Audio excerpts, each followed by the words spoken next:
yung ano, yung luga kagapon kasi papamukha ko lang sa kanya to eh. What the fuck? Papamukha ko lang sa ano to eh. Na wala na, nag-decision na yung Supreme Court. Final na, final. Nasaan kaya yung luga na yun? Nandito ka ba? Taas mo nga kamay mo. May DDS ba dyan? Final na Supreme Court, final. Final. Wala kang puso, hayop ka. Oh. Ma'am Eva Punsalan, thank you po. Ma'am Eva Punsalan, salamat po.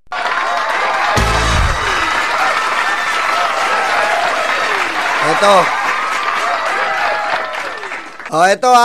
Ito. Ang mga DDS po, ang tingin nila sa Supreme Court ay Panginoon, Diyos na. Kung pag sinabi daw ng Supreme Court, i-take note lang natin pag sinabi ng Supreme Court, hindi na daw mababali.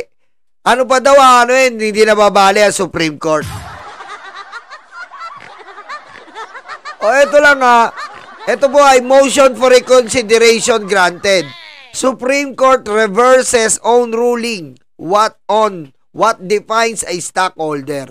Nagkakamali ba yung Supreme Court? Madalas.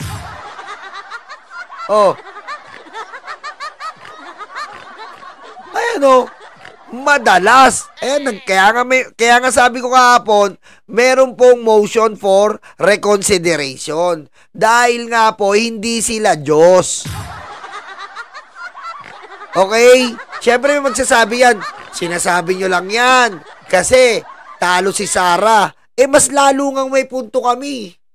Dahil, yung sole power ng impeachment, hindi nila dapat pinapakialamanan.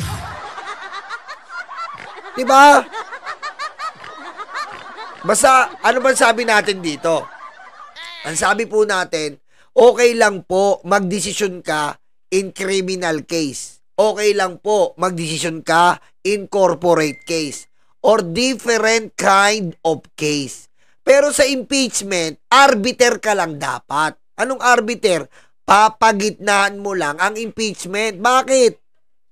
Kasi hindi mo sole power yun eh. Judiciary, ang sole power nyo, yung mga iba't ibang case, murder, lahat yan, corporate. Pero hindi ang impeachment. Hindi nakaatang sa balikat nyo ang impeachment. Kailangan gitnaan nyo lang. Hindi ginawa ng Supreme Court, pinangaymasukan nila ang batas ng House of Representatives. Diba? Kasi nakalagay sa konstitusyon, ang sabi sa konstitusyon, the impeachment court, the Senate have the sole power. Sila lang ang pwedeng magdesisyon sa impeachment. Pero ang ginawa nitong Korte Suprema natin, sinabihan nila na immoral ang Kongreso. Na ang Kongreso ang may kapangyarihan lamang magpa-impeach ng political official. Diba? So, eto, ni-reverse na Supreme Court ang ruling. Being listed in a corporation general information sheet is not enough to prove that an individual is a stockholder. The Supreme Court said in a recent ruling that reversed its earlier stand after a motion of reconsideration. So, ano po ibig sabihin nito? Na ang Supreme Court po, hindi po laging final ang kanilang desisyon. So, hindi po dapat na masyadong yung Diyos-Diyosin ang Supreme Court. Pwede, alam mo sa totoo, ang option dyan, pwede nyo po silang Diyosin. Bibigyan ko kayo ng Diyosin nyo sila sa criminal case. Diyosin nyo sila sa corporate case. Kasi yan ang expertise nila eh. Kasi dyan po sila talagang nilaan ng konstitusyon. Sila po ang nag-aalungkat ng ganyang mga kaso. Pero pagdating po sa impeachment, wala sila dapat pakialam dyan. Arbiter lang sila, gigitnaan lang nila. Kasi bawal nilang pangimasukan o tapikin man lang ang rules ng Congress or even the Senate. Hindi nila kasi equal sila eh. Ngayon ginawa ng Supreme Court, sinabihan niyang immoral ang Kongreso. Paano nyo nagawa yun? Sa tingin nyo, tama ba yun? Diba? Ni humiliation sa equal branches of government? Maling-mali.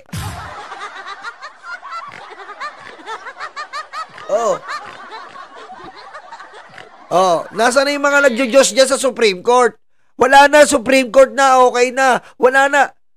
Anak ng weteng, oo.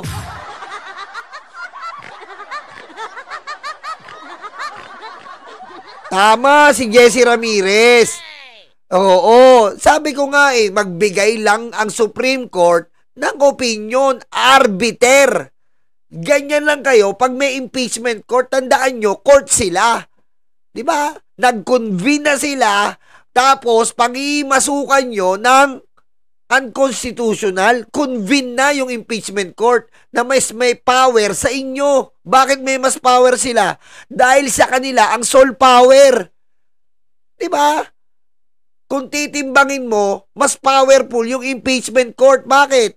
Itinalaga yon sa Senate. Hindi naman tinalaga sa inyo eh.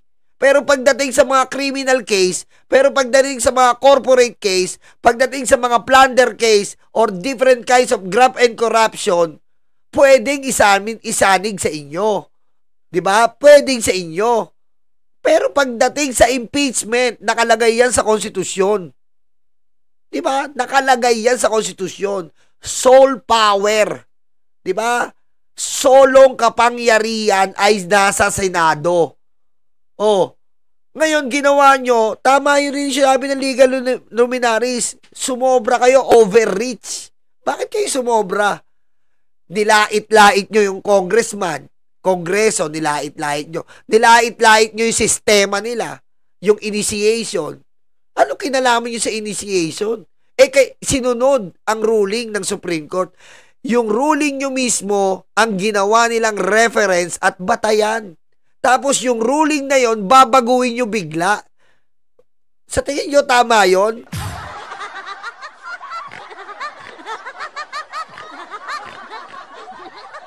Diba?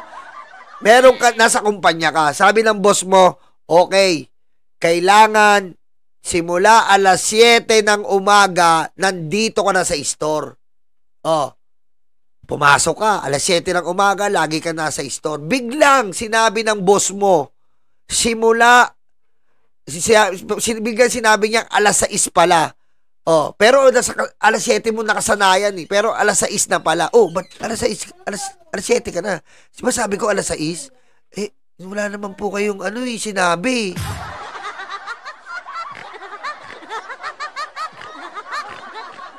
Diba?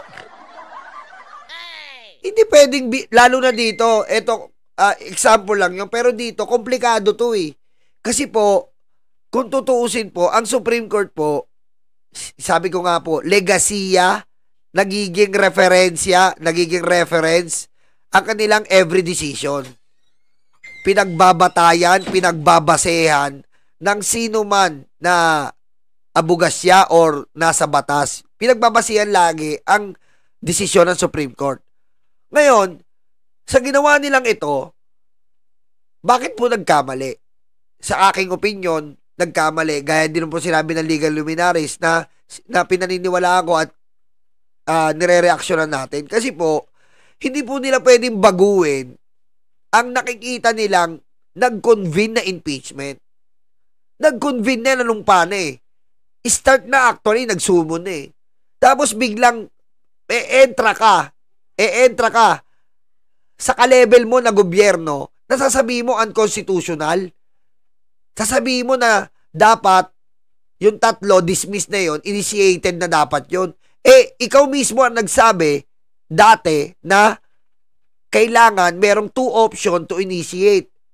Di ba? File a complaint and then refer to the Commission on Justice. Ganun ang old school. Pero ginawa mo, kapag nagpasa, initiated. Yung po ang pagkakamali. Hindi yun, kapantay nyo na ng branches ng government, kapantay nyo na ng branches of government, pinangimasukan nyo pa ng rules na galing at sinunod na galing sa inyo. Tapos biglang babaguhin nyo. Automatic, unconstitutional. Kasi, binago nyo yung nilalaman eh.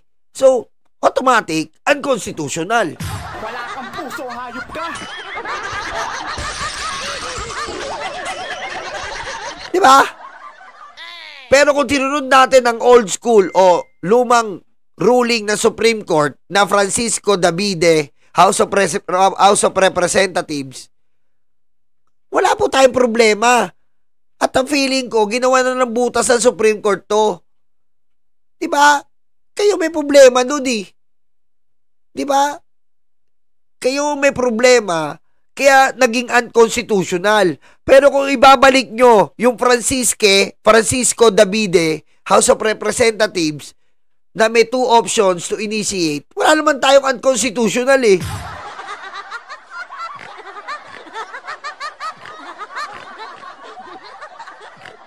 Boss Nyolo, tumatalino na kami. Dami namin kami natutunan sa'yo. Matututo talaga kayo dito kasi po, ipasok natin si Dick. Patayin mo si BBM. No joke.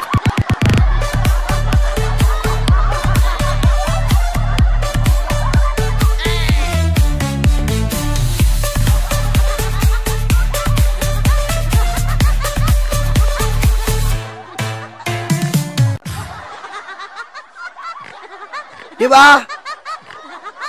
Gaya nga nang in-explain ko kahapon, ang haring konstitusyon. Ulitin ko lang i-elaborate lang natin para sa mga matatandang may kulubot. Walang damit lintik na grow a garden yan, nakakasira ng pamilya yan. Nakakasira ng grow. Yung mga anak nyo, huwag nyo Oy, Ders TV! Nandiyan ka ba, Ders? Anak ng weteng ka. Ders, ano ba side ng politika talaga? Ikaw, Ders TV. Kay Jay Guevara ka ba? May putok yun! Wala kang puso, hayop ka.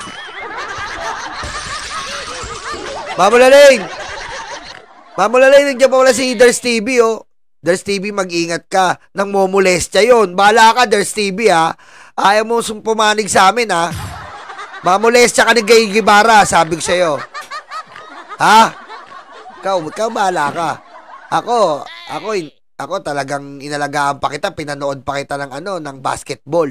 What the fuck?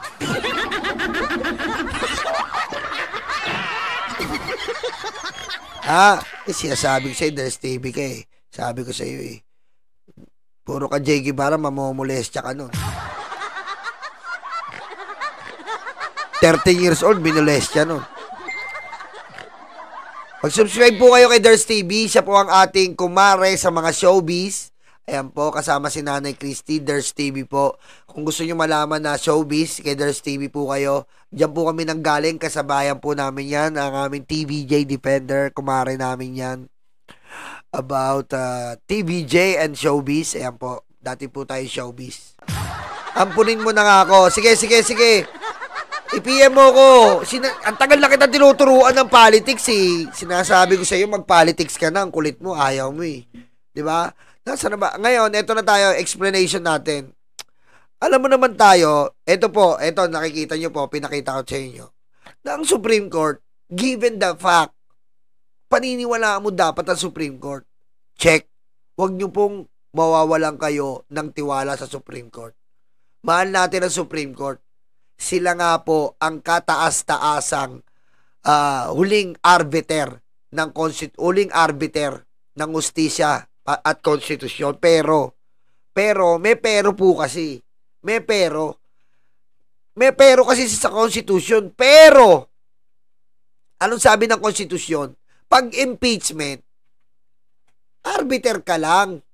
Tigapayo, tigagabay. Pwede mong desisyonan if ever, pwede mong desisyonan sana na ipaulit mo ang pagpirma. Ganun eh. Pwede po yun eh. If ever lang nagiging exaggerated lang tayo konti.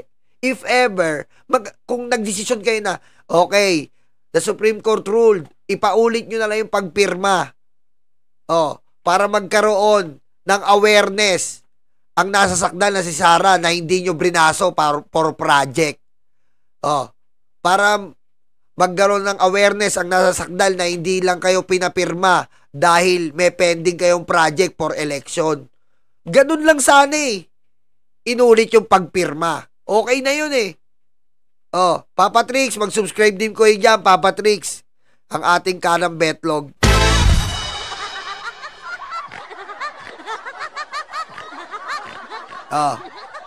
Diba? Ganun sana yung mga desisyon ng Supreme Court. Pero ang sabihin niyang unconstitutional, diba? Immediately executory, putik, mapapataas ka talaga ng kilay, Kis Escudero. Kilay, ganda